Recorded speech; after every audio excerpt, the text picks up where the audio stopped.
been?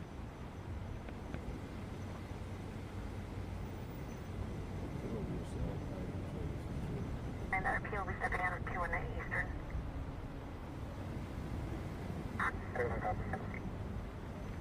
Yo. Big Seth, what's going on, big dog? How you been? Hell yeah. Come on. No, I've always smoked black amounts. Yeah.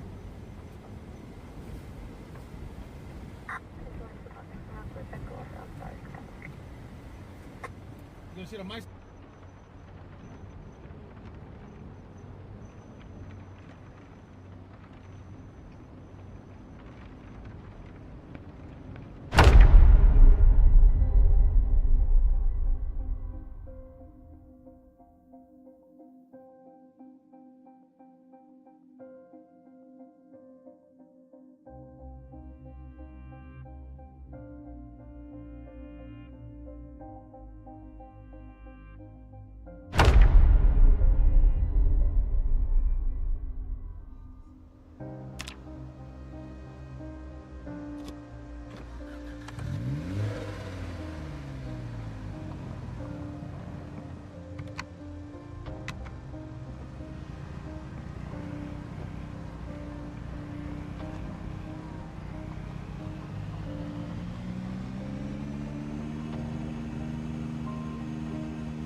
fucking car!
Wrong place, pal.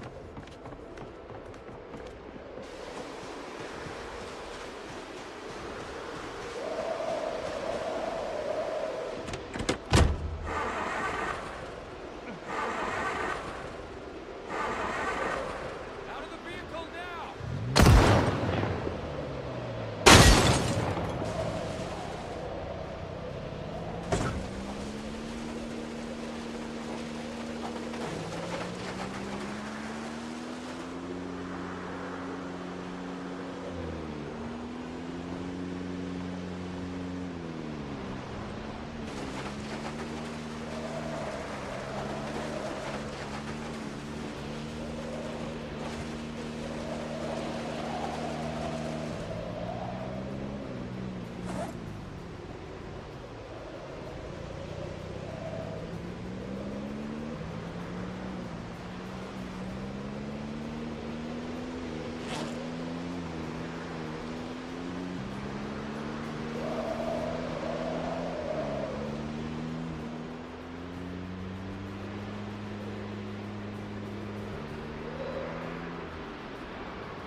They checked the local news, hoping to find a local missing child nearby, but there was none.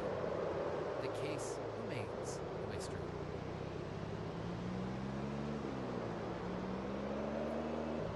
So I'm out here looking, doing a search and rescue plan.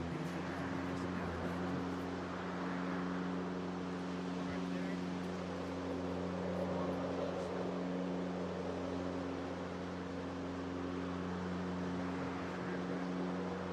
I've been walking around and just walk past and you see this guy. That is fucking bullshit. Any more notes?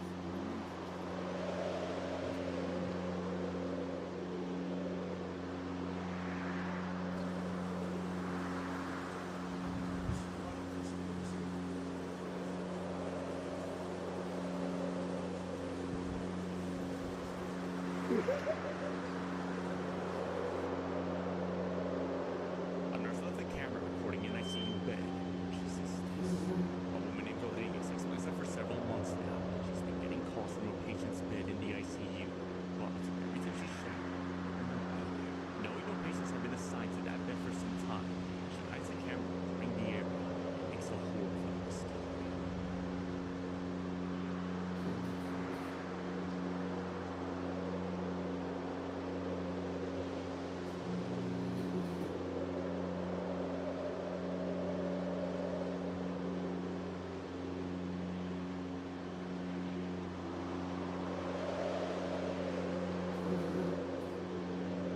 The bed begins to adjust forward as if someone or something is sitting there, bothered by the camera's presence. Given the rumors of this hospital bed being haunted, the empty calls, and now this, Rodriguez is convinced, based on the countless lives lost there, something slowly understood. Stir not, it will be again.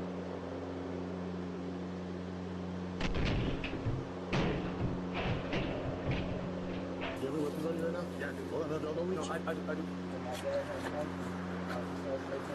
I killed him. But however, I found the bodies and their wounds were healed. So I can show you where the bodies were. When you say you had to, where did you have to?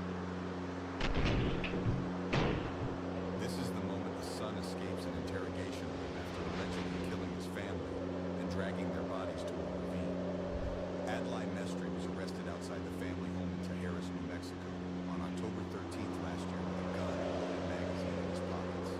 Body cam footage showed him leading police to the bodies of his mother Bertha, father Raimundo, and sister Brielle. He also allegedly shot dead the family dog. Our family rushed me. Rush to where? Mom. What do you mean? What are you talking about, dude? Yeah. Do you have any weapons on you right now? Yeah, I do. Hold on, don't reach. No, I do. Come on, turn up. Yes, sir.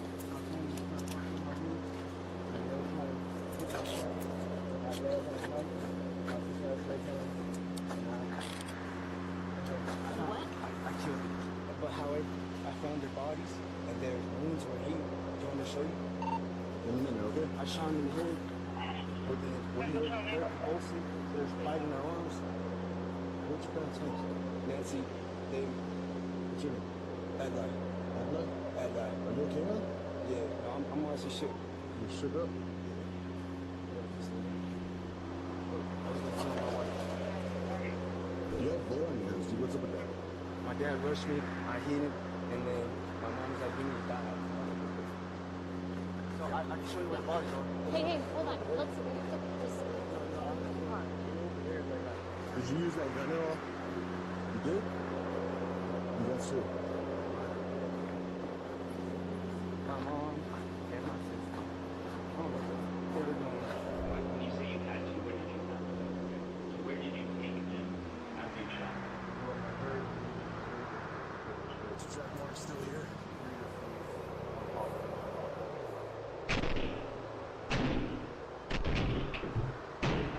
After being taken into custody, Adeline made a daring escape attempt. The sole survivor was eldest daughter Nancy Mestre, who was not living at home during her brother's alleged rampage. Mestre in April was ruled mentally incompetent to stand trial by the court and sent to the New Mexico Behavioral Health Institute in Las Vegas for treatment. He was reassessed last month and the judge declared him fit to stand trial, leading to his grand jury indictment on murder and other charges. The trial was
Si pueden apuntar el láser.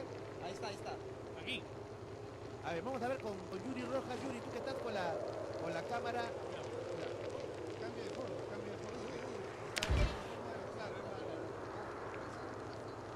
Posado en el cerro. no está posado, sí. Cuando alumbra, se da cuenta. Está posado en el cerro. Miren, Ahí está, oye. ¿Viste? Está grabado, está grabado. estamos. Se notó el borde del cerro. Ahí está. Está en el aire. Miren, mira eso. No está en el cerro. Anthony, Está en el aire. esa luz. Es un objeto que está en el aire, señoras y señores. Qué importante que las cámaras de...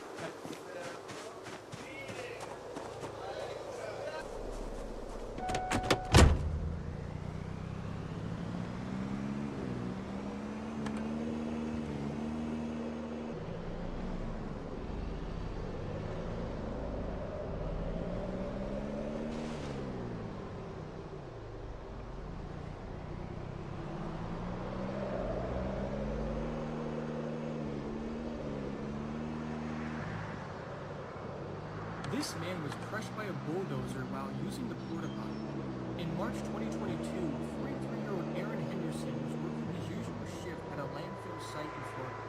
Aaron had stepped into a porta potty for a quick break. At the time, one of his coworkers was operating a massive bulldozer nearby. Visibility in the machine was limited. Tall piles of debris, steep slopes, and the sheer bulk of the equipment made it nearly impossible to see anything below or behind.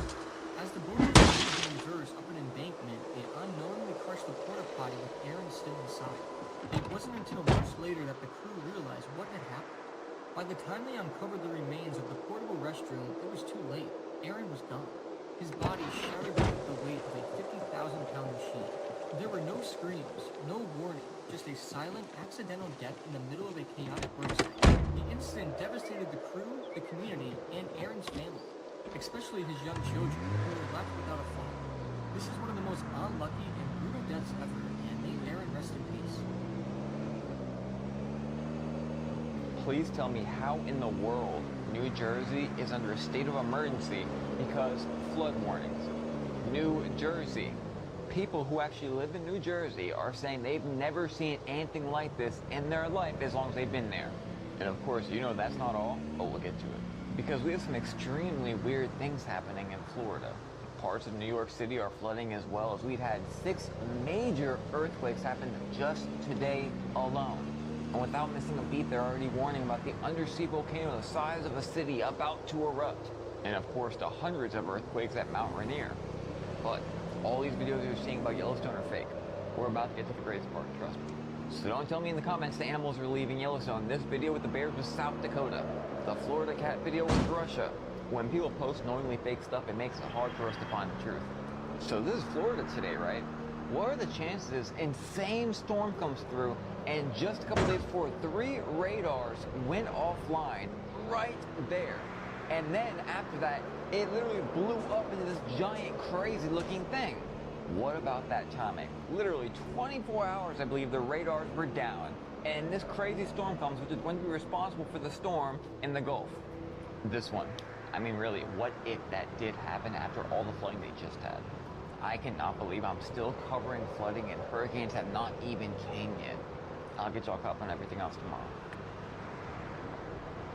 We have some crazy things going on in the world right now. Russia is cutting electricity and internet after 10 p.m. in order to boost their birth rates. A 23-year-old is preparing to become the first human on Mars, and she's never going to return to Earth. In China, people are paying $4 a day to pretend they have jobs. Some are renting fake offices, some are posing as CEOs, all just to hide their unemployment from their realities. Denmark has officially raised its retirement age to 70, which is the highest in Europe. Nancy Pelosi is now worth $264 million, while serving 38 years in Congress with an annual salary of $223,000.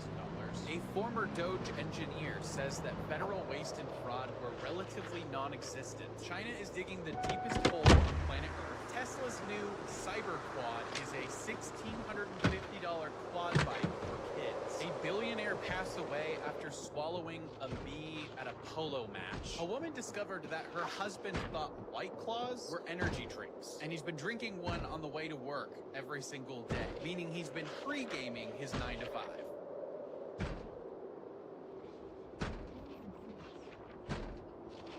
Oh shit, did you see that?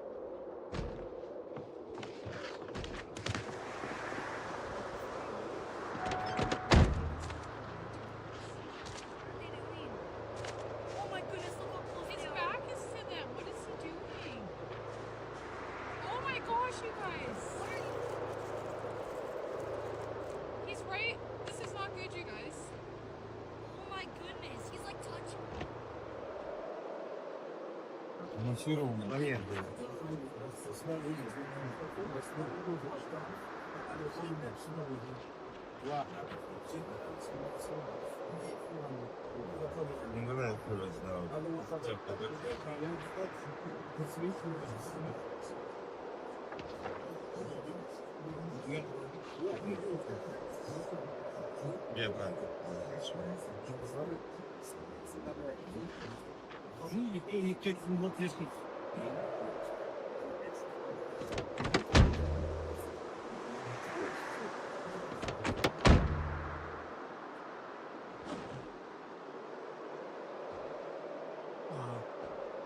This moon is not a moon, okay? It's not your moon in the first place. Actually, this is not your planet. This is their laboratory, okay? Right. Okay, the Dracos, you mean? Or the reptilians? Draco reptilians.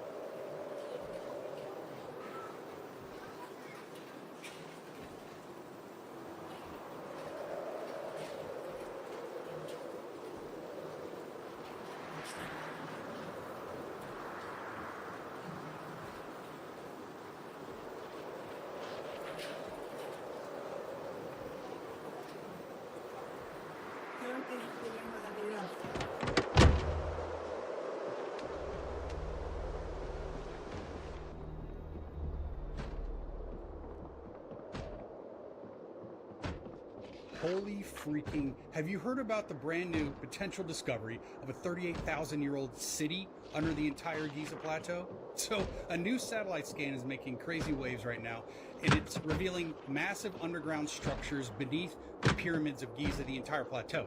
Spiral shafts, hidden chambers, and what some are calling an ancient subterranean city. So we initially heard about the potential findings under the Khafre pyramid several months back, but this is a whole new ball of wax. So check this out. An Italian-Scottish team claims that they used the SAR tomography to detect deep shafts over 2,000 feet below the Giza Plateau. These scans show geometric passageways, spiral ramps, and even cubic chambers the size of buildings. Some suggest it connects all three of the pyramids, the Khufu, Khafre, and Menkaure, into a massive hidden network. And they say parts of it might be 38,000 years or older. This would predate the Egyptian civilization by tens of thousands of years. But here's the twist. Experts are calling BS. SAR scans can't penetrate that deep, they say, and no peer-reviewed data has been released yet. Egyptologists say this isn't science, it's just sensationalism. So what do we believe? Is there a hidden world under the sands of Giza? Or is this just another viral archaeological fantasy? Let me know in the comments, are we on the edge of rewriting history or just getting fooled by some flashy AI graphics? Let me know what you think.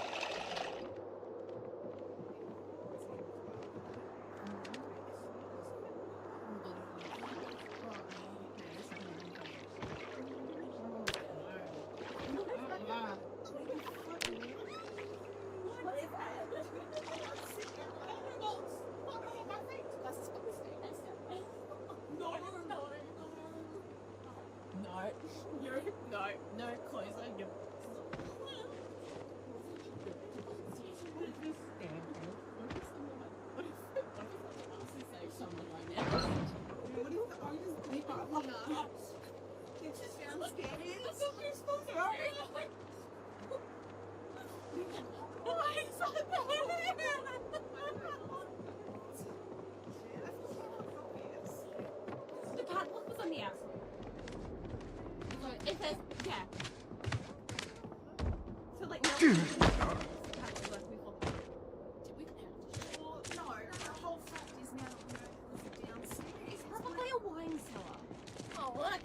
Freaking weird. Go check it out. And you can also go check out my online university on my school, because I go and I teach about these things. It's my 800 pager if you're interested in getting the information. Göbekli Tepe is estimated to be over 10,000 years old, and now we are discovering, after so much excavating and archaeological work, thank you for all those people who are doing that, now we are discovering that they had a zodiac. Meaning that not only was the zodiac predominant in pretty much every world religion, yes, that includes Christianity, go study the Essenes, yes, that includes Judaism, and so many other cultures, Chinese or Mesoamerican, they all had their own form of the zodiac. Now we're understanding that the zodiac is well over 10,000 years old, which actually predates the Dendera, the Egyptian zodiacal calendar. Haven't you guys ever wondered why, when you go to Grand Central Station in New York City, that you look up at the ceiling and there's the zodiac, or why there's a bull that's standing in front of Wall Street? The wealthy elites use astrology. And I have studied astrology for well over 12 years, and I can tell you it is very much so a real science. It's not the same way that people assume it to be, where it's like horoscopy and supposed to be used for predictions. And yes, the Bible specifically does state that you should not trust astrologers, but that was, of course, 2,000 years ago. Context is key. We don't stone women, for example, because context is key.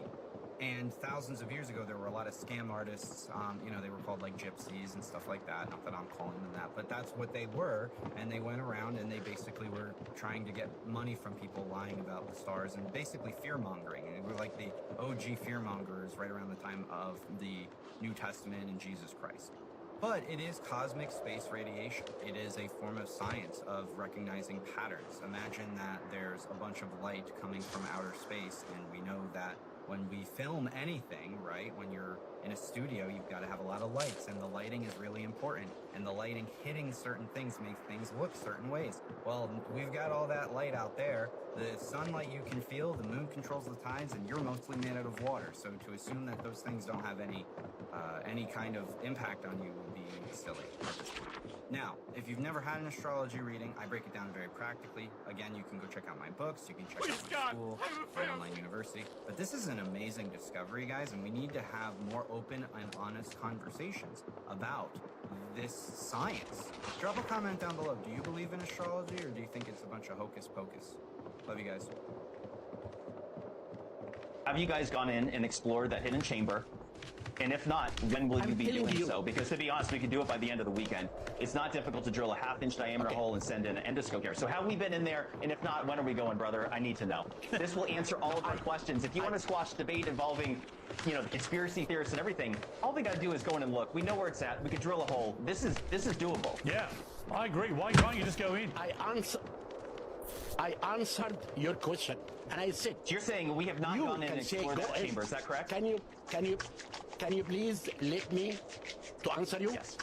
I already answered you, and I said, all this voice that we found, the Scan Pyramid team and the English team, right now, we are discussing and studying how we are going to get in.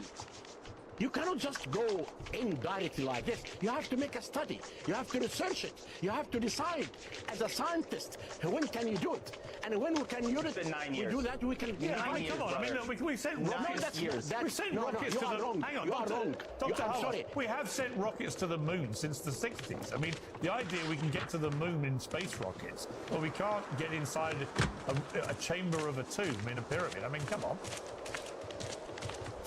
Do you want me to answer now or still any talk? I told you what we found inside the Great Pyramid. And I told you, this year, 2025, is the year that we are studying how can we enter inside this void. And he said 9 years. Yes, it can take more than 9 years. This is the Pyramid of Egypt. All right, folks, take a look at this video, recently captured out of Florida here. Looks like some more strange activity from our increasingly strange sun, or whatever it is in the sky these days. Let me know what you think and question everything.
rats walk once again thanks to a breakthrough in spinal cord implants. And this is extremely important because these implants might one day work on humans. It's research that comes out of New Zealand, and instead of me talking about it, how about I just show you? So we had a control group of rats that were paralyzed and an experimental group of rats that were paralyzed but also received treatment.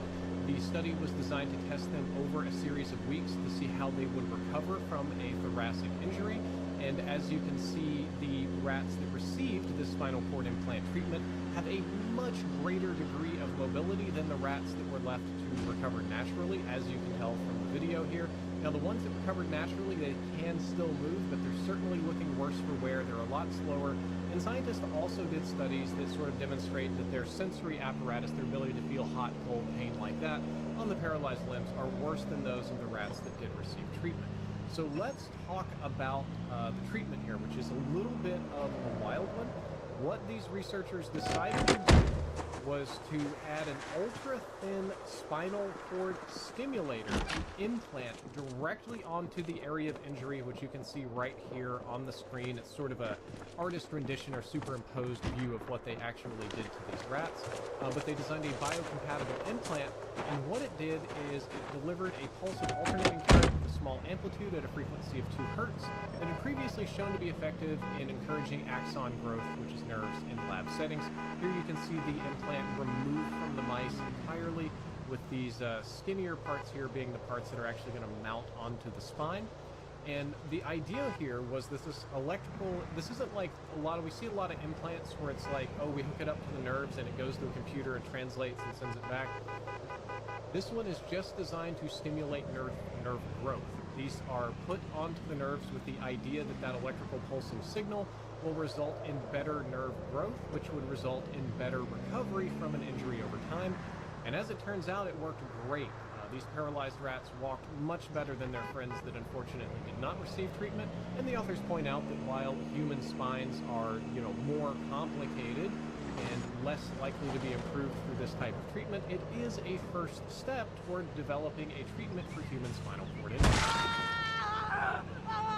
So apparently one of the biggest secrets the government's ever had, according to Lieutenant Colonel Greg Redridge, who worked in deep underground military bases, is that he had to sign an NDA, non-disclosure agreement, to not use the word Jesus Christ while he was down here, because he saw 10, 15 to 20 foot tall Nephilim down there. Nephilim, whatever you want to call them. And they said, if you say Jesus Christ around them, they will basically spontaneously combust. That's what he was reporting to another podcast. Now, do you believe this? Because there was another story report that there was a book that Bob Lazar saw that reported that this book was the most important finding that they ever had. And this book basically said that the aliens made up this story, made up religion. So if they made up religion, how could Jesus' name be spontaneously combusting these people and him having... And moreover, it's extremely obvious to anyone who watches that this guy had direct connections to a foreign government. Now, no one's allowed to say that that foreign government is Israel because we have been somehow cowed into thinking that that's naughty. There is nothing wrong with saying that. There is nothing hateful about saying that. There's nothing anti-Semitic about saying. There's nothing even anti-Israel about saying that. I've spent my entire life pretty much in Washington, where I knew and loved a number of people, including one very close person who worked at CIA.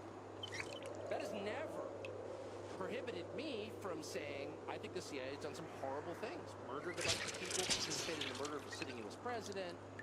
It's got a whole trail of crimes. That doesn't make me a disloyal American. It doesn't make me anti-American in any sense. I was born here. My family's been here for hundreds of years. I love this country. That's why I live here. So criticizing the behavior of a government agency does not make you a hater. It makes you a free person.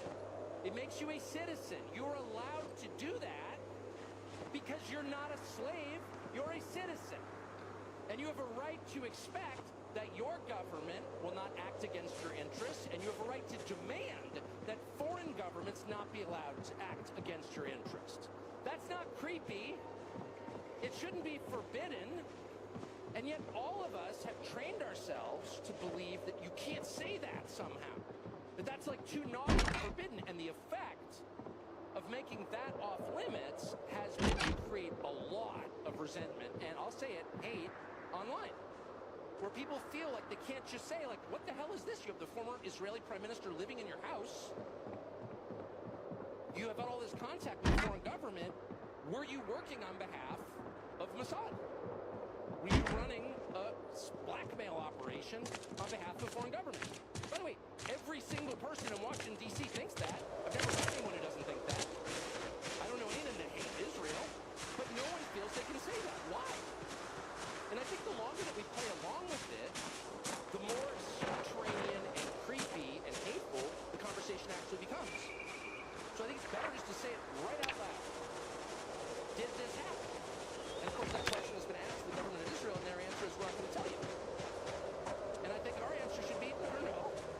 As long as we're sending you money, if you were committing crimes on our soil, we have an absolute right to know. Did you do this or not? And yet everybody has been so brainwashed into thinking that's somehow an expression of hate or bigotry, when it's not. It's a baseline question that every U.S. citizen has a right to an answer on. What the hell was this? And by the way, if it turns out that it was nothing...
If anyone tries to break through, he will stop them. Lovell looked at me, and his sagging eyes grew dark. He is the shadow of God, the darkness that grew behind the light of the Lord. He is evil incarnate. This was all too much. I couldn't digest it, couldn't wrap my mind around this bizarre ataxia. I just wanted to get out of here, get away from this nightmare and go back to my beach house. The strange mass of people kneeling before me, the red cloud, the hanged man. I could feel madness approaching, all constructs of reason and understanding crumbling before me. Please, I croaked. Please, I just want to go home. I don't belong here. This isn't right. Please. Suddenly, I saw hardness enter Lovell's eyes. You need to stop talking like that. You came here to save us. You came here to lead us through the red cloud to heaven. You're going to take us back with you. We've waited and prayed for this day for an eternity. You can't turn your back on us. You're the only one who's managed to make it through, to make it past the hanged man. You have to show us the way. No! I cried, suddenly overcome with a wave of dizziness. No, I'm not the one you've been praying for. But please! I put my hand to my head, the heat from the sun splitting my mind in two. I blinked and began to see patches of darkness. I stumbled backwards, blinking sluggishly. I'm not your angel. I blacked out. I awoke in a rush of heat. My face felt damp and my mind swirled between worlds. My eyes snapped open and I immediately sat up. Sweat dripped off my nose and my throat was dry and parched. I pulled a hand across my eyes and blinked. Lovell was sitting beside me, his long nose hanging from his face like an infected skin tag. His second tongue slowly coating his scalp with saliva. As I raised my eyes, I saw there were others in the hut. They stood by the door watching me, their eyes oozing clear slime that dripped down their drooping cheeks. Hot today, isn't it? Lovell said from his place by my cot. Are you feeling okay? You fainted on us. I shifted on my bedding and warily eyed my guests by the door. They seemed to be in awe. My stomach turned as I watched drool leak down their skin across their naked bodies. The tongues squirming from their heads looked like bloated worms, and I tasted bile on my tongue. They want to hear you speak.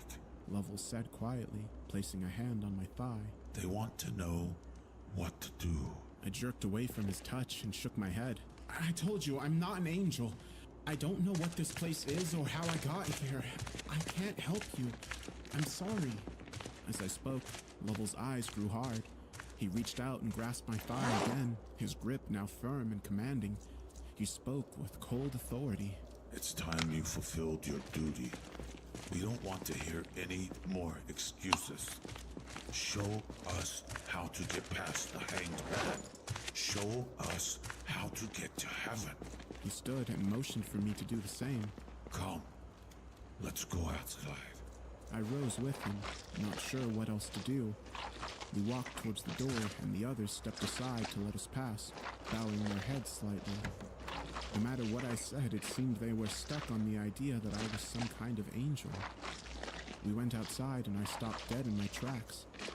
The congregation was lying down on the beach, hands at their sides, like rows and rows of forgotten corpses. When they saw me emerge from the hut, they stirred to life, crawling to their knees where they remained, hands on their naked thighs. They were waiting.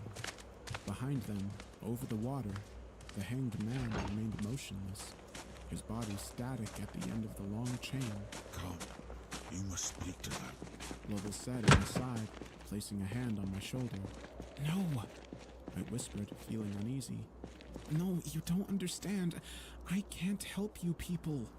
Lovell's grip turned to iron, pushing me forward towards the dunes. Come. It's time you showed us the way. I stumbled forward, my bare feet burning in the sand. The sun blazed down from a cloudless sky, and I saw thousands of eyes following me as I walked along the dunes. hopeful, desperate eyes. I watched them below me, the beach alive with movement as their tongues slithered across their bald heads, cooling them from the sun's burning light. I looked past them towards the hanged man, squinting to catch any sign of movement. He remained immobile, his huge, charred body dangling helplessly from the chain. His eyes remained shut and his chest still. As far as I could tell, he was dead. Maybe there was something to that. Maybe that was the answer to my problem. These people, how long had it been since they attempted to pass through this red cloud? How long had it been since this hanged man had last stirred? I continued to be led across the dunes, sweat pouring from my face. I felt like I was suffocating, my throat a dry strip of sandpaper. It was impossibly hot. I could feel my skin cooking beneath the intense light, and I ran my tongue along my cracked lips. What did Lovell expect me to say to these people? As the burning sand danced between my toes, I was struck with a thought. When am I going to wake up? I almost laughed, but the sudden humor died in my dehydrated mouth. I looked behind me at Lovell and the little party following us. They looked excited. They looked hopeful. It made me sick. I had no plan, no idea what was happening to me. I had grown an army of followers who thought I was some kind of savior. I was trapped in a nightmare and I didn't see any way out. One moment I'd been drowning, and the next I was standing before a congregation who expected some kind of sermon from me. They expected me to reveal the path to salvation. What could I say that would make them understand? What could I do to show them I wasn't an angel? This is good, Lovell said suddenly, squeezing my shoulder. We were standing at the peak of a large dune, a platform to spread my voice to the waiting subjects below. I felt my stomach shudder as I looked out on the thousands of people on their knees looking up at me and the ever-present hanged man, dead and silent over the ocean. I shot a look over my shoulder at Lovell, swallowing hard. What do you want me to say? I gasped. Lovell spread his hands. Anything you want.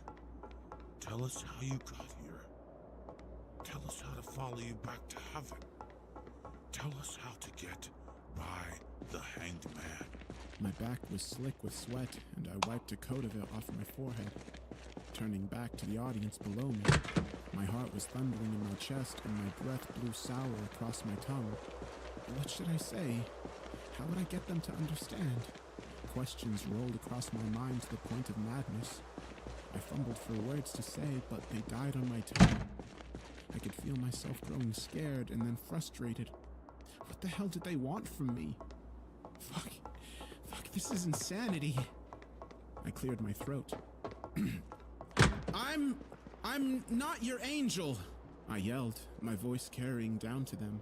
I don't know how I got here, but I can assure you that it wasn't because of your prayers.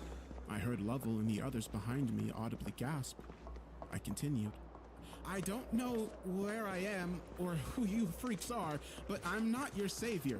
I got caught in a riptide and sank into a cloudy light in the ocean. I thought I was dead. Maybe I am dead. I heard Lovell growl something from behind me, but I ignored it. I don't know how to save you.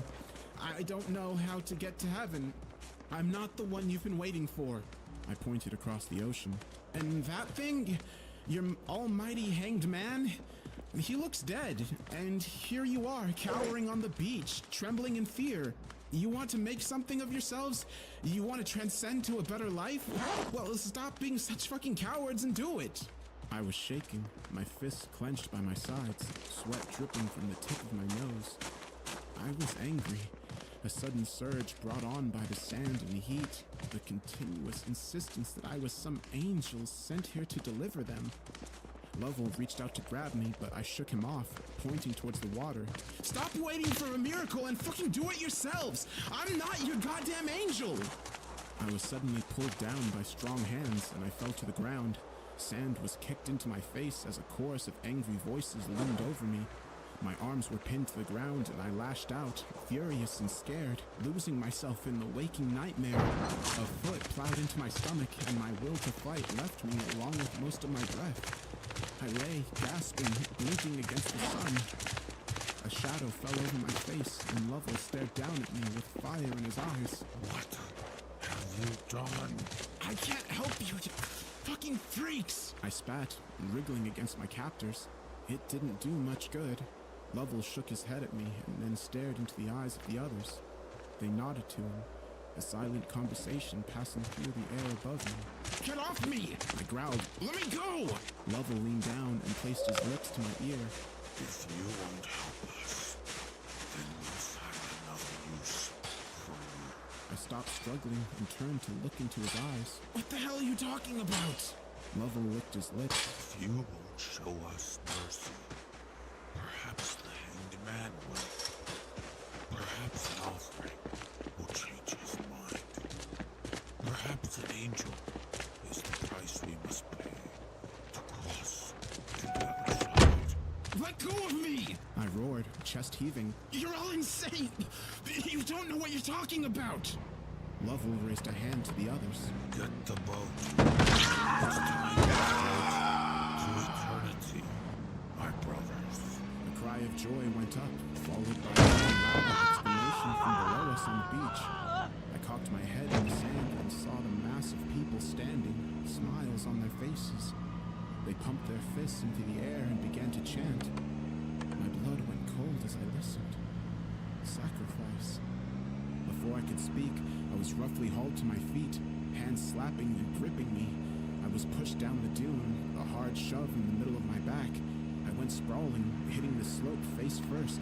I coughed and spat as millions of burning shards scraped across my cheeks as I tumbled, rolling over myself to slide to a stop on the beach. Immediately, the mass was on me. A hand tangled in my hair and pulled me to my feet while others grabbed me and began to drag me to the water's edge. I screamed and fought, panic rising in my throat like a burning volcano. I looked over my shoulder and saw Lovell striding towards me down the dune, a sick smile on his face. I was filled with terror at how quickly they had turned on me. The more I struggled, the rougher the crowd became.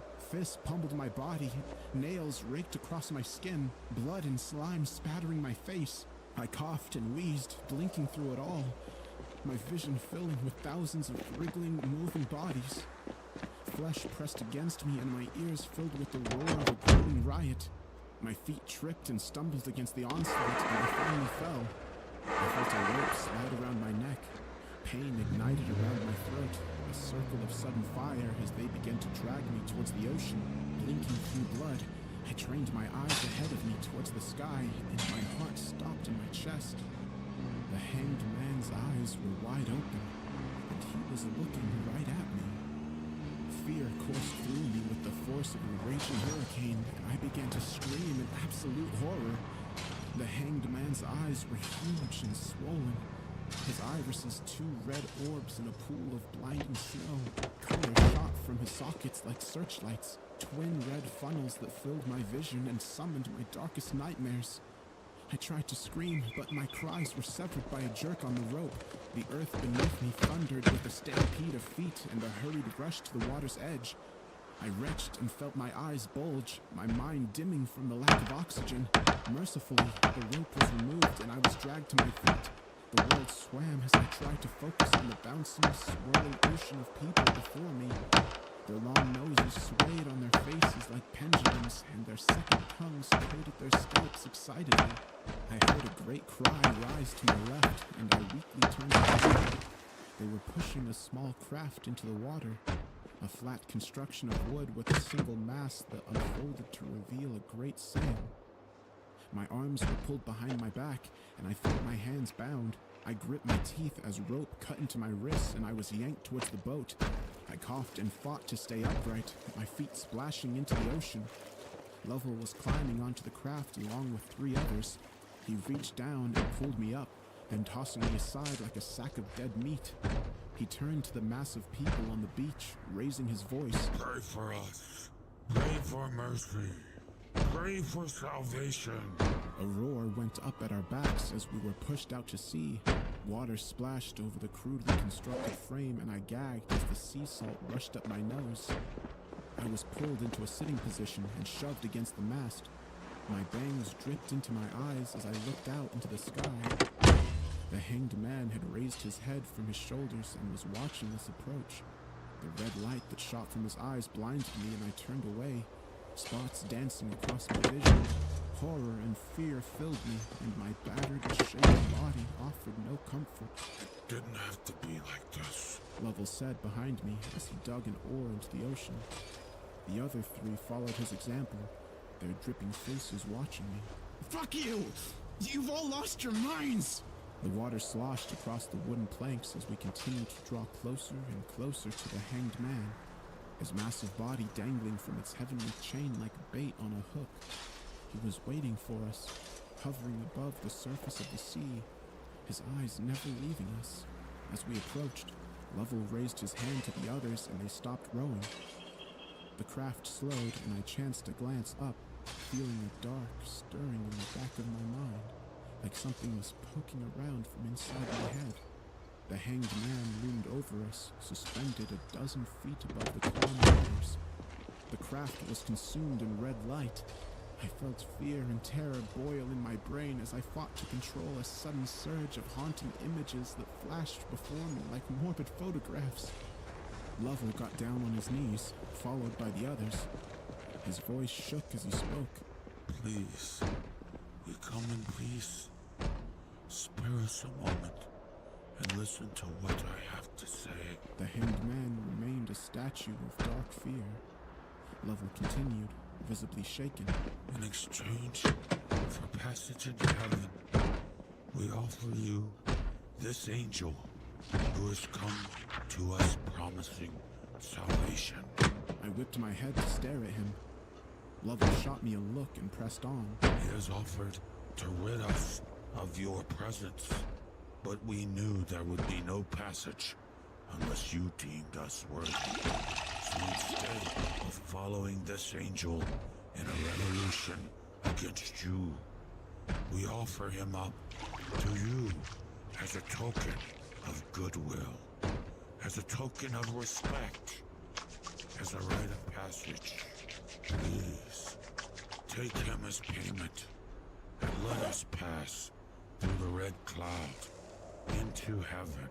He bowed his head and spread his arms, waiting. You fucking liar! I snarled. Silence!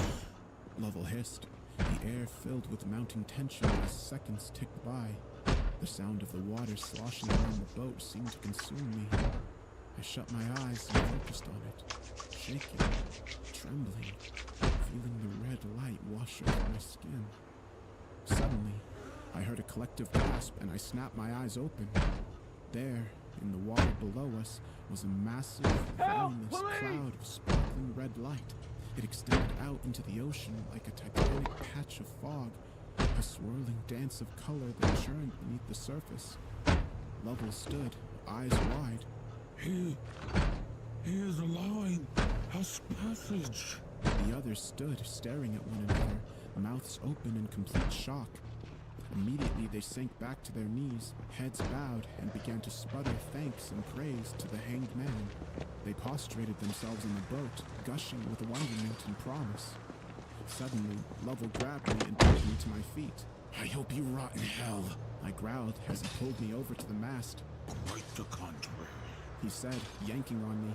He motioned for the others to help him, and I suddenly felt the familiar coil of rope around my throat. I coughed and struggled, but was silenced with an oar to the stomach. I vomited, the bile spilling out over the deck. I craned my head to look behind me and saw they had thrown the rope over the mast. They were going to hang me. I stared up at the hanged man, his huge, terrifying eyes boring into my skull. His charred skin absorbed the sunlight around him as I fought helplessly against the ropes tying my hands. This was it. This was the end. Lovell was suddenly behind me. He whispered softly into my ear. I will tell God of your cowardice when I see him. I hardened, feeling a sudden rage burn within me. I turned my head, my voice hard steel. No, you fucking won't! I slammed the back of my head into his face as hard as I could. I was rewarded with an ear-splitting scream as he bent down and clutched his bleeding mouth. I stepped backwards and grabbed his dangling nose with my bound hands and ripped it from his face, screaming in defiance. The tube of flesh tore from his head like strings of melted cheese, and blood exploded from the gore it left behind. Lovell sank to his knees, howling as blood poured from the holes in his face. The others on the boat froze, surprised and revolted by what I had just done. The rope going limp on the deck. I charged the side of the boat and threw myself towards the water. As I flew through the air, seconds before I splashed into the ocean, I watched in horror as the hanged man dropped from the sky like an anchor releasing. I hit the water and immediately went under, my vision obscured by the murky depths. I wriggled like a dolphin, trying to free my hands, but it was hopeless. I trained my burning eyes to the red cloud beneath me. Frantically, I wriggled towards it, feeling my lungs hammer into my chest. Suddenly, the water illuminated with red light. I whipped my head to my left, bubbles exploding from my mouth, and my eyes widened in terror. The hanged man was rocketing towards me through the water, his eyes filling the depths with their haunting crimson color. The chain slithered behind him, a twisting coil like a coal-black snake. His hands reached out towards me, his fingers nothing more than slivers of nightmare darkness. The sight filled me with crippling fear, and I used it to jet myself forward, down deeper towards the cloud of phasing red. My ears suddenly filled with a muffled, haunting roar of fury, and I felt my mind quiver and splinter. I blinked, fighting off the sensation, reaching to the depths towards my salvation.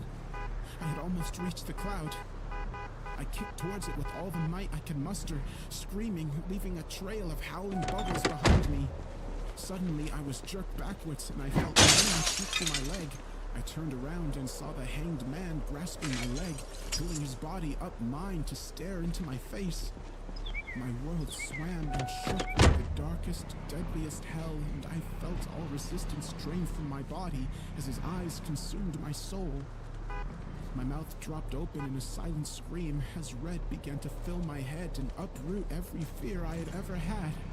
I felt madness begin to rip my mind in two. Suddenly, through the agony, I heard another sound. I heard splashing, a muted rush of churning water. The hanged man turned to look towards the surface. I followed his gaze, mind fading, darkness approaching.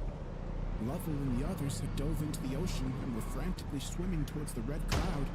The hanged man roared and looked back at me, then back at the floor.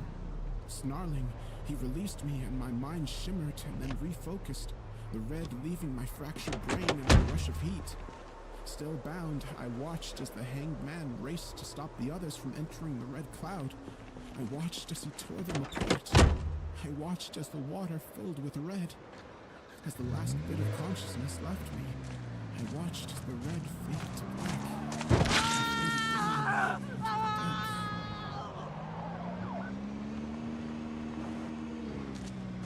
I don't really remember what happened after that. I don't remember the in-between, not even darkness. There was just nothing. The next thing I remember was getting sick on the beach. It was the father who had been building a sandcastle with his son. I sputtered back to life, screaming and vomiting up gouts of salt water. I lay there on the beach, weeping as an ambulance was called. I was rushed off to the hospital and cared for, questioned, and given some much-needed rest. I've never really fully recovered from that experience. I'm still not entirely sure what happened or where I went. I don't know if what I went through was even real. It's been over a year now since that incident, and I've come no closer to discovering the answers. Was the red cloud real? Were those people, those real? Or did I experience some fearful hallucination between the reality of the living and the dead? As time passes, I want to describe the horrors I went through as something my mind conjured to stay alive. I want to believe that the nightmare world I went to was just some horrific dream I used to fight off death. But no matter how much I want to deny that terrible place beneath the riptide, I just can't. Because, you see, after I was rushed to the hospital, The father who resuscitated me came to visit, and he told me something. He told me that when he found me, my hands were tied.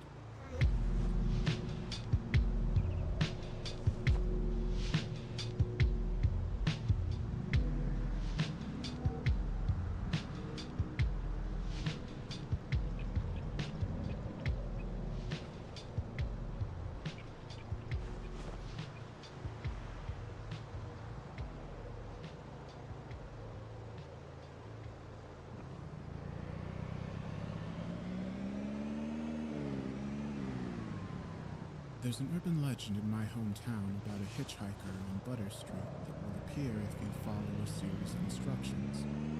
Once summoned, you drive him to his destination, and if you play the game right, he will answer an unknowable question for you. If you play it wrong, well, just don't play it wrong. There's an old gravel pit at the end of Butter Street.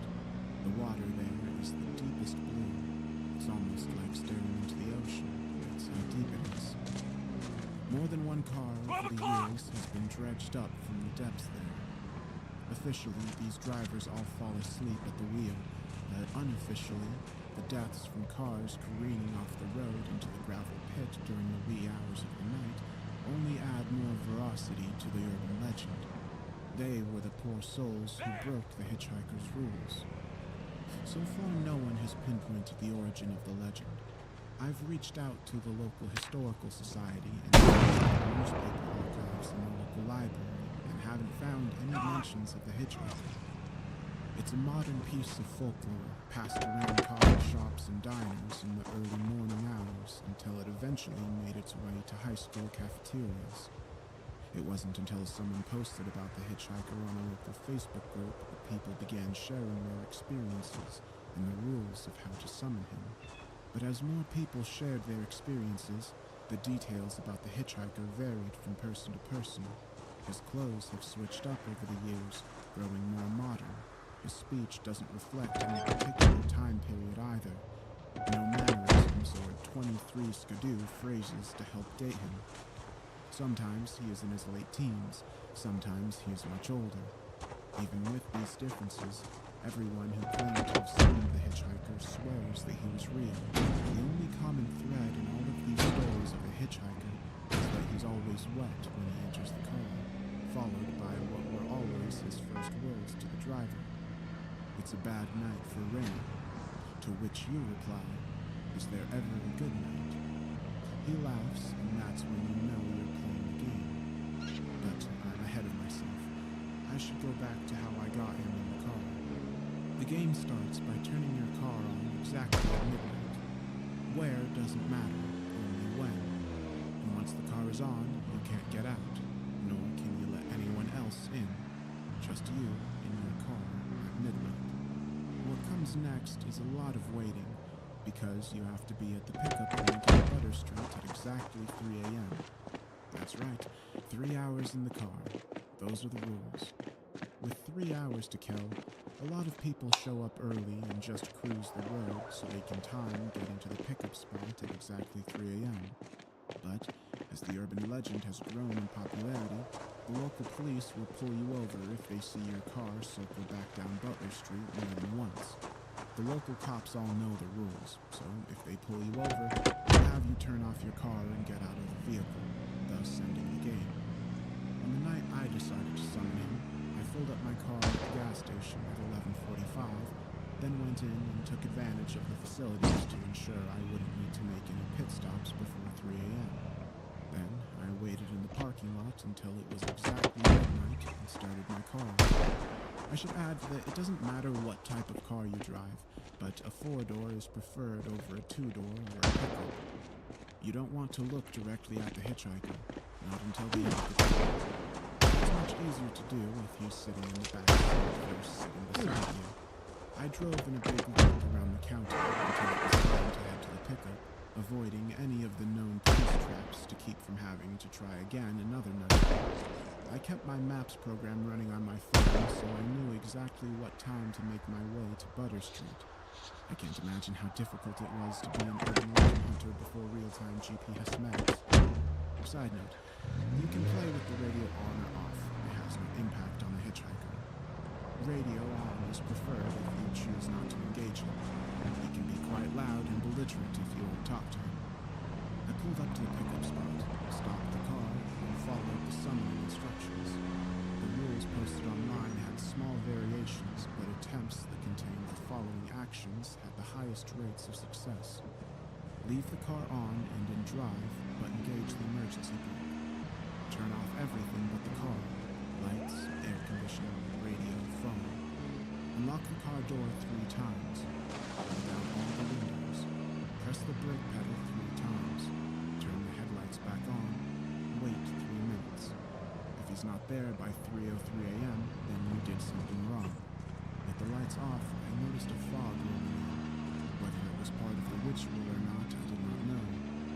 But it added a creepy aesthetic to waiting on a dark road at 3 a.m. for a ghostly hitchhiker. Other than the idling of my Subaru, the road was still and quiet. I had even showered my breath so I could listen for footsteps, giggling teenagers, other cars, but there was nothing. I never even heard the car door open. I only heard it shut. It's a bad night for rain, a voice said from the back seat. I felt every hair on my body stand up as a chill ran up the back of my neck. Over my stuttering breathing, I could hear the steady drip of water from his pants hitting his shoes. I didn't turn around, but I stole a peek in the rearview mirror. He wasn't a big guy, maybe my height. He was dressed in a white Dr. Dre The Chronic t-shirt, a red windbreaker, and what looked like dark denim jeans. The rules said the mirror was fine as long as you didn't turn the lights on in the car, but never look him directly in the face. Not until he's out of the car and ready to answer your question. I gathered up my courage to reply back, but the words stuck in my throat. I cleared and tried again. Is there ever a good night? A pause as I stared back in the mirror at the shape in my back seat. I held my breath, waiting. Then, after what felt like ages, I saw his hand slap against his wet knee as he laughed. I let out the breath I was holding as I disengaged the parking brake. Hold up. Put your wipers on, champ. With all that rain, you won't see the road. This was a scripted reply, a part of the game. Right. Sorry. Also a scripted response. Despite his insistence on the rain, it was bone dry outside. Per the rules, I turned on my windshield wipers. Laying his arm across the back window. Mind if I turn on the radio? I asked. This wasn't part of the game, but I figured it was best to ask and be polite. It's your ride, he said. His voice was a smooth baritone. One request, no country, please. Sure thing, I answered. I put on a local top 40 station. I pulled back onto the road just as the clock hit 3:03. I stole looks in the rearview mirror as often as I felt comfortable while still keeping the car on the road. Luckily, this part of Butter Street was pretty straight and not a lot of traffic. The light from the moon cast through the car window, and in the rearview mirror, I caught a glimpse of his skin. I could see he was a black man, maybe in his mid-20s, and dressed like he came straight from 1996. Nothing like any of the descriptions I read on the Facebook post about the hitchhiker. Where are you headed? I asked. This was a scripted part of the game. Headed to see my girl. I worked the late shift today. Thought I'd pop in to surprise her. His response to this question was always different. That, coupled with the fact that the appearance of the hitchhiker seems to shift, led many to believe that it's not the same spirit every time. I pulled up at the stop sign at the end of Butter Street. Yeah, you want to make a right here. I followed his orders, turning right. Other than following them, the destination and directions were irrelevant. The ride goes until 3:33 a.m., when he tells you to pull over. So, what's your story, man? He asked. A scripted prompt, but how you reply was completely up to you. Some have ignored talking to him altogether, which apparently is not recommended. Some have shared a little out of politeness. Others have talked right up until the drop-off time, filling the air with their own words. The more you talk to him, the more he talks back. It doesn't impact the game, it just makes the journey a little more interesting. I'm driving a ghost whose voice is disarming, making him easy to talk to. I have a day job that pays the bills, just boring office stuff, but in my spare time, I like to explore urban legends and haunted places, go out looking for proof of life after death. Oh, for real? Damn, it sounds spooky as hell. Unscripted reply. He leaned forward, putting his elbows on his knees. In the rearview mirror, I could see the sleeves of his windbreaker were shredded. What's the scariest thing you've seen? Take a right up here. Unscripted. I wanted to say, besides this, but I held my tongue. All indications from everyone who has played the Hitchhiker's game say that he was unaware of his situation. He's just a passenger getting a ride to his destination. Attempts to get him to recognize his ghostly predicament do not go well, so I do not advise bringing it to his attention. I took the next right as I continued my story. About 2 years ago, I was on an overnight ghost hunt at the Ohio State Reformatory. It's an old prison up in Mansfield, where they filmed Shawshank Redemption, I said. I figured if he was from the 90s, he might remember the movie. So there's a group of 6 of us on the tour, and we're over in the administration wing, and I felt this hand press into my back, like it was guiding me forward. Oh, hell no. My ass would be gone up out of there. I ain't even playing. Unscripted response. It was about this time I realized that all of the streetlights were off.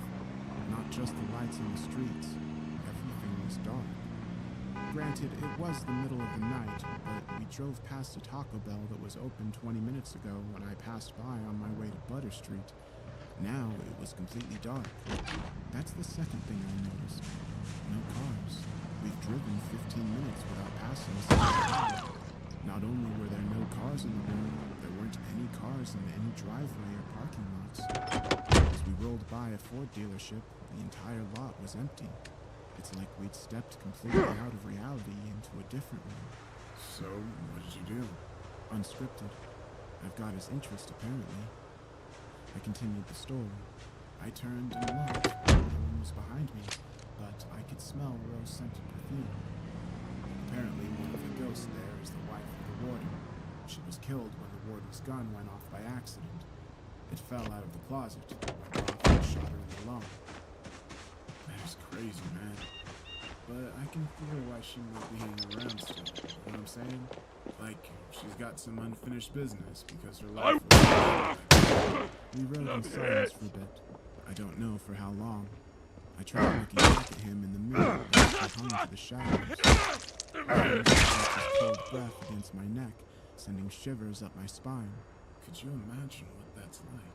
He said, unscripted. What do you mean? I replied, also unscripted. Having your life cut short like that due to the careless act of another human being. That's pretty messed up. Unscripted. My heart thudded against my chest. Did I mess up? Did I not follow the rules? Did he... He laughed and sat back in his seat. I'm just playing, man. You need to relax. I felt his hands gripping my shoulder, giving them a little rub. They were cold as ice. He patted my shoulders and sat back. I felt a trickle of water go down my back from the cold, wet spots on my shoulder where he grabbed me. Oh, this right coming up. He leaned forward, pointing at the road. His skin was ashy, and his thumbnail was split to the nail bed. The smell of wet loam. What the hell you think you're doing here? I made the turn. I peeked at the clock on my dashboard and saw it was 3:29. Only 4 minutes ago. You got family? Yes. Help! I felt my heart in my throat and dropped back into my chest. We were back on foot. That's tough, you know. My girl, I was all right. I don't know what I'd do if I didn't have her. Life would just be empty. Unscripted. A quiet stillness followed, like he was hit by a pang of remorse. For a moment, it was so quiet I wasn't sure if he was still back there, but then I felt his wet, cold hand clamp me on my shoulder. Don't worry, man. You seem like an okay dude, going out of your way to help a young man like myself on a rainy night like this. I'm sure you'll find someone. Just takes time. Unscripted. We rode in silence as I stole glances down at the clock on the dash. As soon as the time flipped to 3:33, I heard his weight shift as he leaned forward. Oh, this is me up here. He pointed to a spot up on the road. There was nothing there, no house or driveway, not even a place to pull off. I pulled the car onto the shoulder and eased to a stop. Just like when picking him up, I turned off the lights, radio, and engaged the parking brake, leaving the car in drive. You don't have to bother with locking and unlocking 3 times or the business with the brake pedal, just unlock. Also, and this was very important, don't watch him get out. Don't look at him in the rearview mirror. Don't do anything but look down at your hands on the steering wheel. Keep them on the wheel, 10 and 2, and wait. This time I heard the car door open and slam shut. I could hear the sound of his shoes against the gravel as he walked around the front of the car to the driver's side. I wanted to look up, but I managed to fight the urge by counting the seams on the steering wheel. Thanks for the ride. Do you have a question for me? He asked, scripted. It was still his voice, but unlike our previous conversation, it was completely devoid of personality or emotion. Once you completed the ride, you were allowed to ask him a question. It has to be something personal, but unknowable. You can't ask for lottery numbers or things like that. People have supposedly asked about locations of their lost heirlooms, the exact date and time of their death, the fate of long-lost relatives, all sorts of personal questions they'd have no other way of knowing. For the second time that night, the words failed to leave my throat. Is she at peace? I asked. Then without thinking, I added, does she blame me? My words were barely above a whisper, but I knew he heard me. After you ask, then, and only then, are you allowed to look directly at him. So I did. I felt all the color drain from my face as I looked up. The hitchhiker had no face at all. Only 2 shiny black spots where his eyes should be. He had no mouth, no nose, nothing else. Just 2 quarter-sized black pools of what looked like liquid ink where his eyes should be. And they reflected every star in the sky. I couldn't look away from those eyes, even though I very much wanted to. That's 2 questions, my friend, he replied, unscripted. My heart jumped back into my throat. I broke the rules. I messed up. I asked 2 questions. I was paralyzed, staring up into his face. I sat looking up at him for what felt like hours. I pulled back a little as his hands moved up to the sides of his face, just under his ears.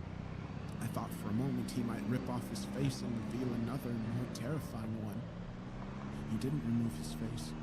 Instead, he pulled his hoodie up over his head, returning his empty face to the shadows. But since you were kind enough to save me from walking all this way in the rain, I'll answer you. Unscripted. Before I could exhale a sigh of relief, he gripped the door frame and leaned down so I was staring directly into his empty eyes. She's not at peace, and she does blame you. Even with the hood up, I could still see every last star in the night sky in those inky black pools. I can't fully capture what I saw in them. It was like staring at both vast infiniteness and vast nothingness. They held everything and nothing at the same time. His eyes, they were like staring into What the hell do you think you're doing in here? As he stood up from the window, I let out the breath I was holding. My hands shook as I pulled them off the steering wheel. Drive safe, scripted reply. The last thing he says before he leaves. He walked away behind the car. I can watch him walk in the rearview mirror, but don't turn around or get out or try to follow him. I watched until he disappeared into the darkness and waited till I could no longer hear his footsteps against the gravel. When I turned on my headlights, I realized I was back on Butter Street, parked on the side of the road next to the drop-off for the gravel pit. This was always where you ended up after the hitchhiker leaves. All I had to do was release the parking brake, and the car would roll towards the drop-off, gaining speed until it launched off the cliff into the deep blue water waiting below. I don't know how long I sat there with my hand on the parking brake release, contemplating his answer to my question. But then, I saw them. Headlights. A car was coming up the road towards me. The cars were back, as were the streetlights and the house lights. I was back from wherever the hitchhiker took me. I locked eyes with the driver as they drove by, having one of those weird moments where time seems to slow down. It was enough to jolt me back to reality. I released the parking brake and aimed my car back onto the road. I got home a little after 5. I tried to sleep, but was too worked up from my adventure, so I called in sick. I laid in bed all day, thinking about the hitchhiker, his words, and all those cars that end up in the gravel pit on Butter Street. Maybe those cars aren't from people who played the game wrong. Maybe they all played it right, but couldn't handle his response to their question. It's been 3 days since I picked up the hitchhiker. I can still smell the wet loam in my car, and his muddy footprints in the floorboard of the back seat are still there. As I record this, I look up from my monitor and look at the photo of my Abigail, taken 2 weeks before she died. She's beautiful, smiling, and happy. She's not at peace, and she does blame you. It's my favorite photo of her. I think I'll take it with me when I take a drive later tonight. I'm going back to see the hitchhiker. I have a hunch, and I don't know if it's relevant, but I feel it's important to share with anyone reading this that I'm wearing a gray Adidas hoodie and jeans. If somebody out there hearing this picks up the hitchhiker later on and sees something similar get in their back seat, well, then I guess we've solved part of the mystery. If you do pick up the hitchhiker, I hope you get the answer you're searching for. As I look outside, the skies are cloudy, but I hope the weather holds up for a drive later. It's a bad night for rain.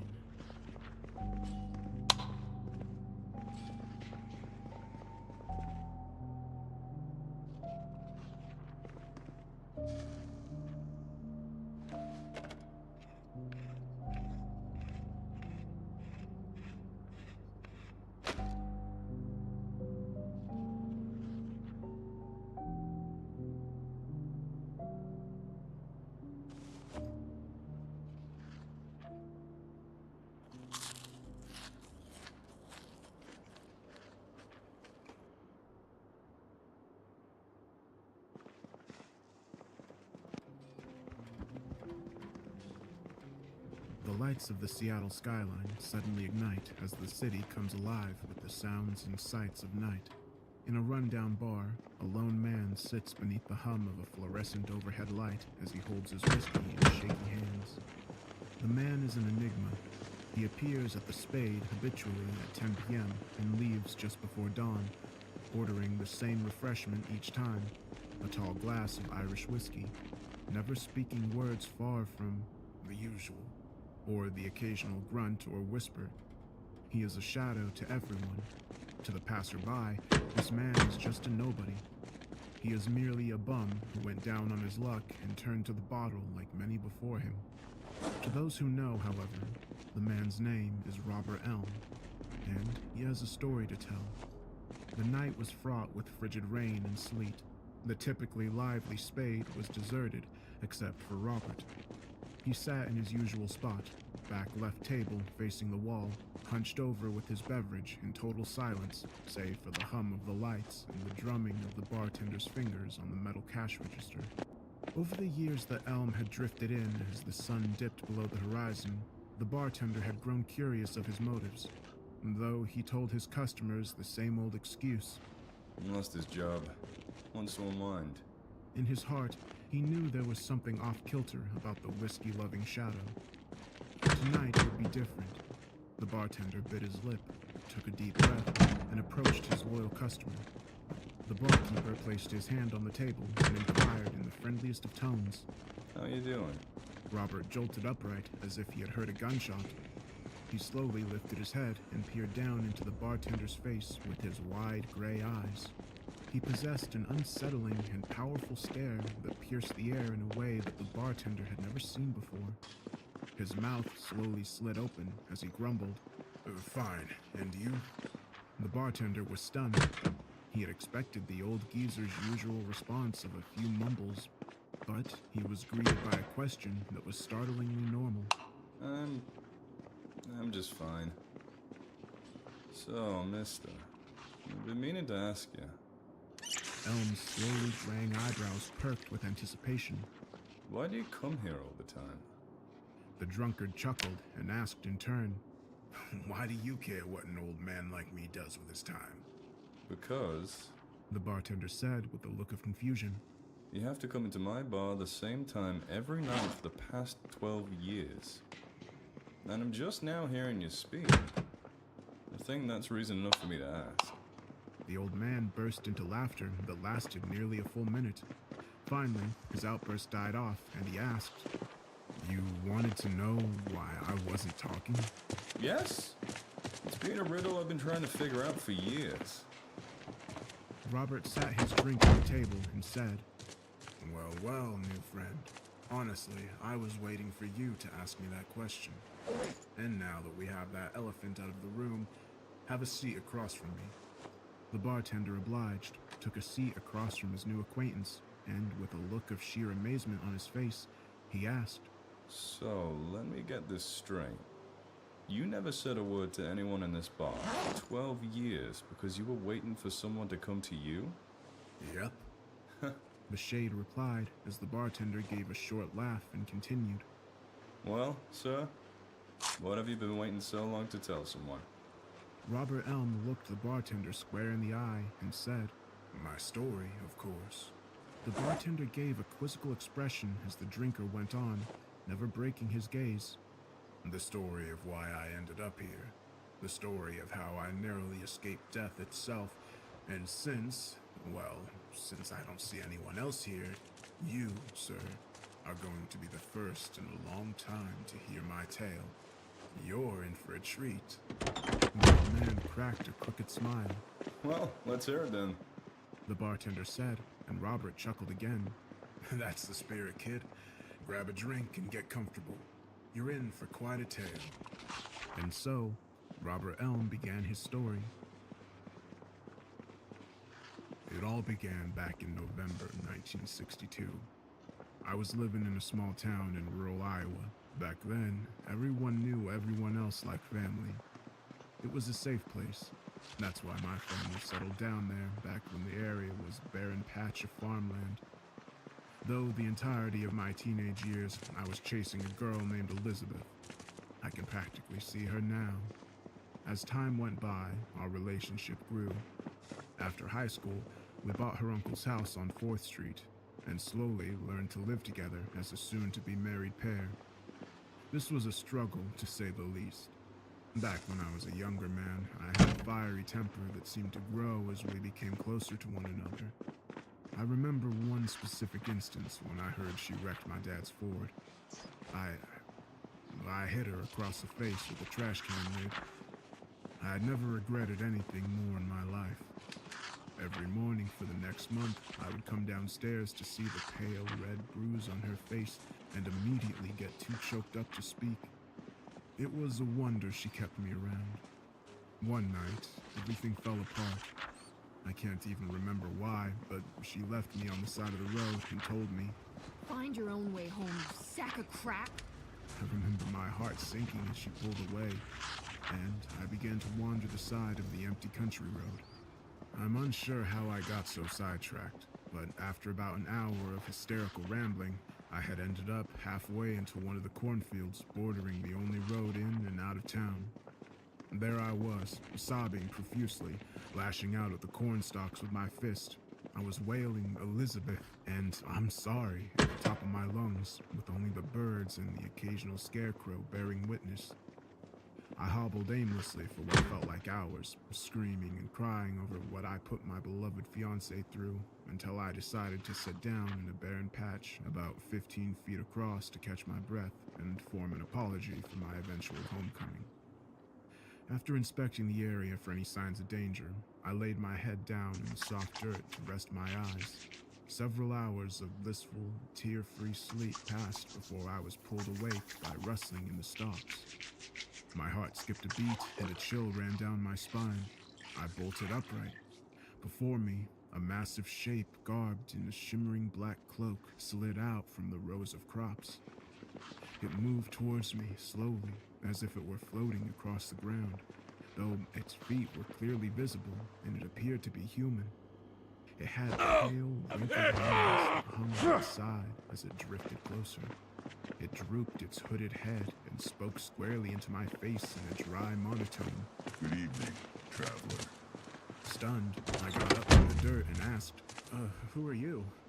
Just a man on his way to a meeting. I looked at him, bewildered. Why are you here? I enjoy taking the scenic routes.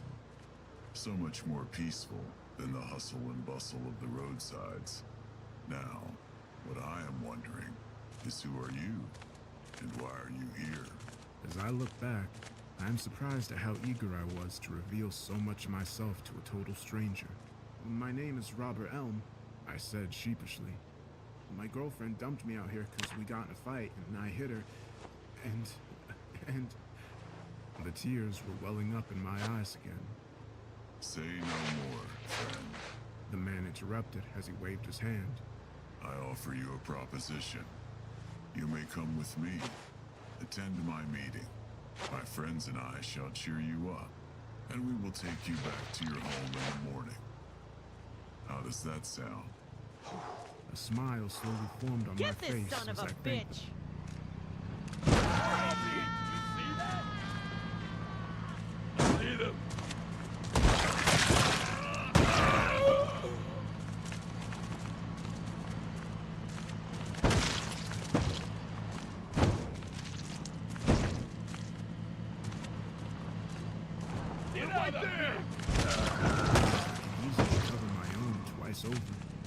Blending into the trees themselves, he towered over me at what I assumed to be well over 7 feet.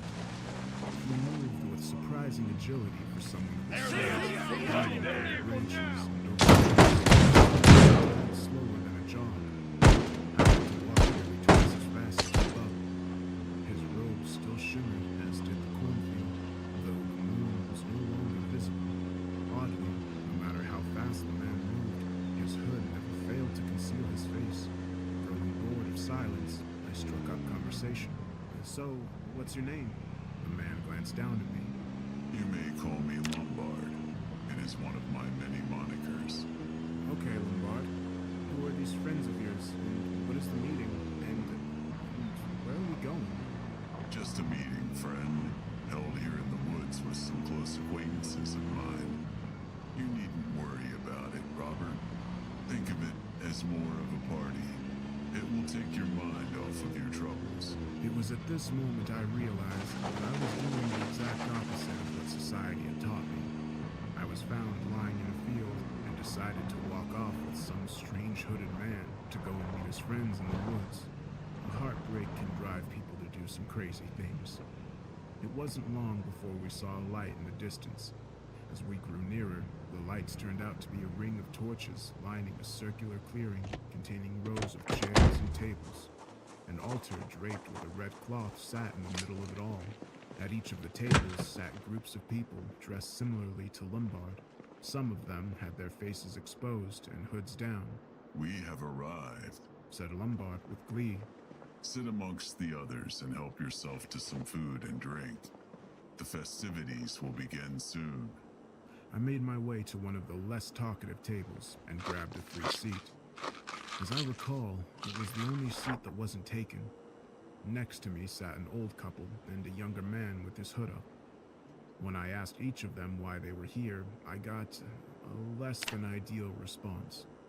The couple started cackling as if they had just heard the greatest joke of their lives, and the hooded man just grunted something I couldn't make out. Seeing no entertainment in the people around me, I decided to try the food. There were the occasional bits of bread surrounded by meats of all shapes and sizes. Having eaten a filling meal in town a few hours before this all began, I was not exactly starving, so I decided to give the wine a try, which was in goblets sitting in front of each chair. I took a small sip, and my mind took a kick in the pants. My vision became blurred with color, and I began to choke on my own tongue. The old woman told me that it stops hurting after the third glass, and burst into sickening laughter. After about 5 minutes, the effects of the drink finally subsided, and I silently poured the rest onto the ground. I didn't think any of them would notice. A bell rang out, and the diners stood up from their chairs in unison and approached the center of the clearing. Lombard made his way over as he walked me towards the center. How did you enjoy the refreshments? He asked. I held my tongue about my unpleasant experience at the table and said, Everything was great. I've calmed down quite a bit now. Well, what's next? Excellent, my friend. I'm sure you will patch things up with that girl after tonight, and I'm glad to have been of assistance to you. But now, we have business to attend to.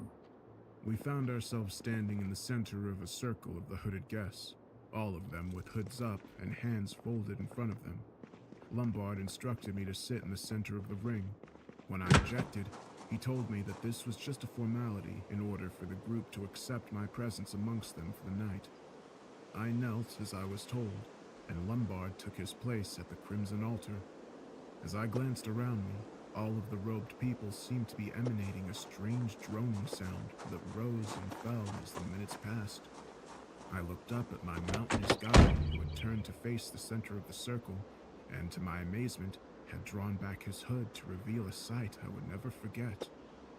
On Lombard's long, broad shoulders sat the head of a goat, jet black save for a stripe of white between its pale green eyes, and spiraling ivory-colored horns that curled backwards behind his ears.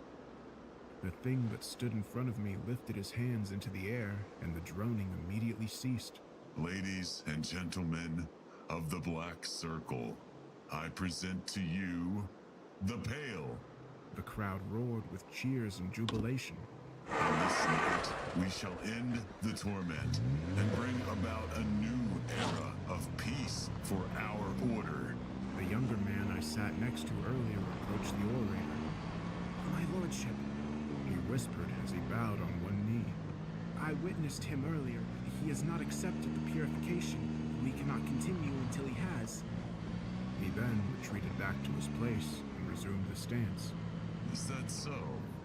Lombard said quizzically. Well, then, I am sorry to delay, my children, but the sacrament must wait.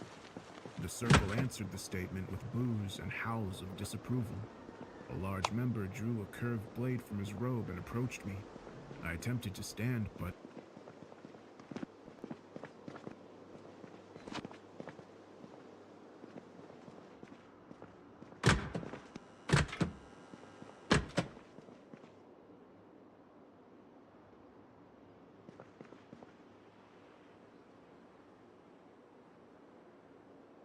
Lombard grappling the hooded man until they both crashed to the ground in front of me. In the tangle of limbs, the handle of the man's knife struck me squarely between the eyes, and I lost consciousness. I awoke in a small, sparsely furnished room with white walls and dark brown hardwood floor. Based on what I saw around me, I was able to estimate that the building was built in the late 19th century. I attempted to pull my head from the pillow, but was met with a crippling pain in my forehead, where the knife handle had struck me at the ceremony in the woods. My legs were sore and felt as though they were filled with cement. It made me shiver that I could not figure out what prevented me from standing at the ceremony. Muffled speech resonated from outside my room as the door opened. A goat-headed Lombard strolled into the room and closed the door behind him. Good morning, my guest. I assume you enjoyed your nap? Yeah, I did. Right after that friend of yours almost broke my nose. You needn't worry about him, my friend. His foolish actions have cost him his place in the order, he said with a reassuring tone. Lombard sat down on the bed next to me, and I instinctively wrenched my legs backwards. Calm thyself, friend. I am indeed human, and this is just a mask. Nothing more. What about everything else? The mumbo-jumbo you guys were talking about? The goat's head, the black circle? I want answers now. You have a right to be frightened. All will be explained to you. Let me start from the beginning. He readjusted himself on the bed to face me. In the late 1800s, there were two cousins who founded a town not far from here. It was a small farming community, very prosperous, a thriving community until the fever hit. Many died, including the mayor's daughter. In a last-ditch effort, the community banded together and stood united against the disease. They burned the village to the ground and moved into the mayor's farmhouse. The house you are sitting in right now. The plan was a success. With all the medical personnel gathered in one area, it was much easier to treat the sick, and soon the fever was eradicated. Out of habit, the community stayed in this house as a single family to this day, of which I am the patriarch. This goat headdress symbolizes the single species of beast that provided us with food and drink during the dark times. And for your information, it's permanently adhered to my head. We dubbed ourselves the Black Circle in name of the black table in the dining hall. We would gather around it to tell stories of hope to inspire one another. The event you were the center of was known as a Neophyte's Sacrament. We give the newcomer a small dose of a hallucinogenic and provoke you to reveal your true feelings to us, in order to tell if we can trust you. I was strongly opposed to the sacrament, but I was pressured by the others and had no choice. The words we used were simply to disguise our discussion due to the circle's lack of trust. As for the actions of Alabaster, I sincerely apologize. Lombard pulled up his massive form and spoke directly to me. Here I am, Valentine Ambrose Lombard II, with nothing to hide, at your service. Needless to say, I was awestruck at the volume of information that was imparted on me. Before I could respond, Lombard asked, "Any questions?" I shook my head just as a woman wearing simple brown robes came into the room, dropped to one knee, and said flatly, "You are needed in the infirmary, my lord." Lombard turned to her and stated, "I will be there as soon as I can, Alice. Did Stefan have a run-in with the Thresher again?" "No." She laughed with a smile, eyes still trained on the floor. "Pierre was picking on Sylvia again. She snapped and let it have it with her little fists. I have them both down there waiting for you." The leader gave a hearty laugh. "That Pierre, almost as mischievous as I was when I was a little boy. I will be back to speak with you later, friend. But now I must deal with this matter first. Get some rest." Both the leader and the woman walked out of the room and shut the door on their way out, leaving only silence in their wake. My head felt heavy, and I decided to take my new friend's advice and rest my eyes. I awoke in what looked like early morning to see Lombard sitting at the desk at the edge of my room. "Morning, friend," he said joyfully. "Come, sit. Have something to eat." He stood up from the chair to reveal a platter of sausage and bread with a glass of juice next to it. I was able to pull myself up from the bed. My legs were sore and my knees locked up, but I hobbled my way to the desk and sat down. I began to sample the meal. "Gather your strength. You will need it for later. I've gotten it approved with the Circle. I shall give you a tour of the house and the grounds around 3 today. So, try and get those legs working by then." Lombard gave a quick wave of his hand as he left the room, like wind blowing through the woods. I had finished my odd-tasting dish after a few minutes.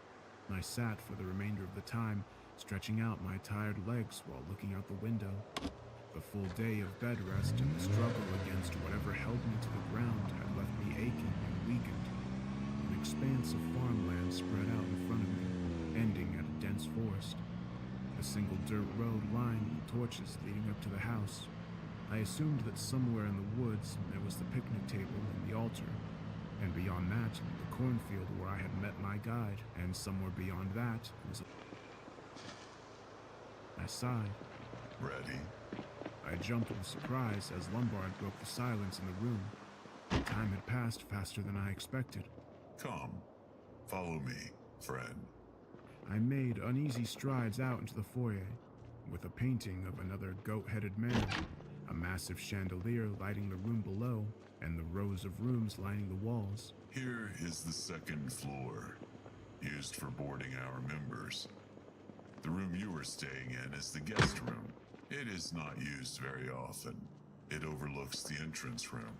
which we will visit later. Is that you in the painting? No, that is the founder of the circle. My great-grandfather, Ambrose Garrett Lombard. What a great man. I wish I could have known him in person. So he started the whole goat head thing? I laughed rhetorically. We made our way downstairs, wandering through the entrance room and the living room and the sitting room. Reading stories to the children by the fireside in the winter, and of the old man who was a master of the old grand piano sitting in the living room.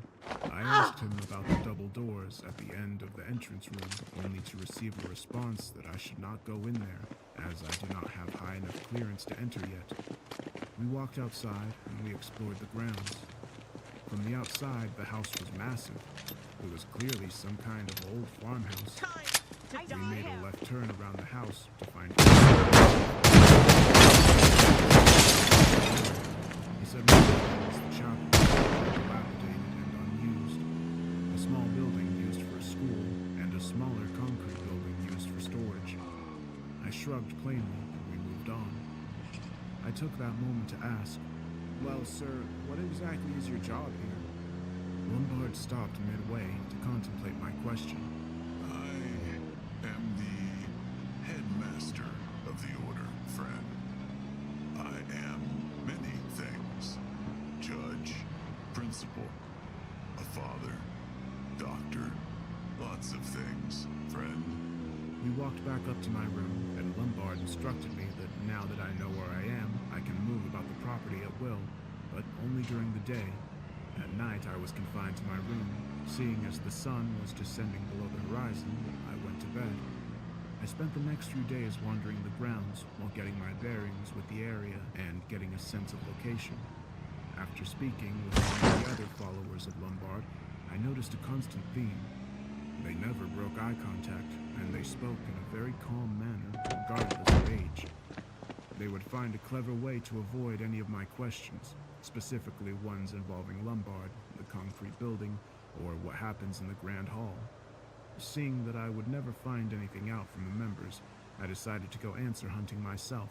Making my way out of the structure, which was about a football field's length from the house, I decided to carefully inspect it. The building had no windows, and a single iron door secured with a padlock. I was going to investigate it further, but before I could find a way to open the lock, the sun began to set, and I reluctantly returned to the house. A couple of weeks of fruitless investigation passed, until I finally returned to my full, healthy state. Feeling my strength return, I began my morning with a quick workout. Lombard entered mid-push-up. So, I see you are back on your feet again. Yep, feeling pretty good. I returned. Lombard paced back and forth. I imagine you will want to go home soon. I stood up and looked at the tree-like figure. Yeah, I suppose. I miss Elizabeth quite a bit, and I want to make amends. Good, good. Lombard paused. Robert, if you could stay just one more week. We feel like you have become a member of the family around here, and we wish to perform a departure ritual this Sunday, just to say goodbye. You have been one of the kindest outsiders we have encountered in a long time. I walked up to the goat-headed giant, looked him in the eye like he had done to me so many times before, and smiled. I would be honored, friend. That night, just before sundown, Lombard drifted once more into my room. He spoke in a much more serious tone than before, and his posture created an imposing aura about him. Robert, we are having a ritual in preparation for your departure. I require that you do not disrupt it. Please stay in this room until my return. It is just a kind of rehearsal. I don't want to ruin any surprises. I quickly nodded in agreement, trying to ignore the sudden change in the headmaster's attitude as he sped out of the room. I had not been truly honest with my host during my stay in the house. For every act of hospitality he offered there was an event or element that would cause a pang of distrust in my mind. One moment, Lombard would provide me with food, and I would see him teaching the children like a loving relative. But the next, I would notice the concrete shack or remember what happened in the woods weeks ago. The loving kindness of the members juxtaposed with their unnervingly smooth speech and piercing stares. Every impulse in my mind told me to run, but I knew I would never make it far before I was captured, or worse. This mysterious decree had brought my curiosity to its breaking point, and that night I made my decision. As soon as the house fell silent, I removed my heavy work boots, slid the door open, and stepped into the dark abyss. I had been climbing trees in my neighborhood park since childhood, and the challenge of scaling the banquet hall's walls came easily to me. After making my way down the stairs, through the foyer, and out the door without so much as a sound, I was impressed with my sneaking abilities. I ran around to the side of the hall and began my ascension. The climb was easy enough. Several chunks were missing from the old bricks, creating excellent handholds. It wasn't long before I found myself on the roof. From the inside, I could hear the same droning sound that I heard my nights in the woods. I desperately searched for a way inside when I came upon a small hatch that led to a ladder that dropped off in a kind of storage attic. Hunkering in next to some old boxes, I was able to hear and see the events unfolding below me with startling clarity. A crooked grin grew across my face as I anticipated the truth. The droning of the hooded worshippers hushed, and the mammoth Lombard took the stage next to an eerily familiar altar. He raised his hands like the night we first met as he spoke with gusto. Ladies and gentlemen of the Black Circle, I gather you once again to bring praise to Sacra and to celebrate the presence of the Pale, whose life shall meet its beautiful end on the eve of this coming Sunday. The crowd roared with approval. My friends, I sincerely apologize for the interruption. A few weeks ago, the audience interrupted in a shower of boos and shouting. Now, my children, I have planned a rehearsal of sorts to show you all how we shall deal with the wretched Pale and drive this scourge from our beautiful order. I present to you the man who is to blame for the delay, Brother Alabaster. Each member howled with joy as they pulled a blindfolded man, naked save for a loincloth, with numerous strange tattoos adorning his chiseled torso, into the room and onto the altar. I felt my dinner rise in my throat. 3 men in red cloaks fastened the man's arms and legs to the altar as Lombard reached into a chest behind him. Alabaster was sobbing with fear as his pleas for help became incoherent screams as his limbs were restrained until one of the men in red wrapped a piece of cloth over his mouth to silence him. Lombard spun around at lightning speed and raised a shimmering dagger above his head. Here and now, we give an offering to you, Almighty Sacra. An offering of flesh and blood. Alabaster was writhing now, the altar glistening with sweat and the blood welling at the corners of his mouth as he struggled to cry out. The crowd lurched forward with anticipation, licking their lips with bloodlust in their eyes. Now, for the glory of the Mother, he gives his life. Lombard pulled away the cloth, and Alabaster let out a scream so loud that I could have heard it from my room. The gag was pulled back, and he was struck across the face. They pulled the cloth back again, and he cried, "For the glory of the Mother, I give my life." Without hesitation, Lombard drove the blade into the man's abdomen as he resumed screaming with pain and fear. The headmaster made a long cut up his stomach. I could hear bones cracking and flesh ripping as the man groaned in agony. Liquid scarlet splattered the headmaster's hands as it spouted from the gaping wound. Lombard tossed the bloodied knife aside. He then plunged his hands into Alabaster's twitching body and wrenched his arms upwards several times until what appeared to be a liver was ripped away. I nearly vomited. Lombard held the dripping organ above his head and shouted, "For the glory of Sacra!" He plunged the hunk of flesh into his mouth like a wild beast. The crowd cheered with jubilation at the unholy sight. The corpse was unbound and dragged off into a side room. I was frozen, unblinking, as my past feelings for my seemingly kind friend shattered.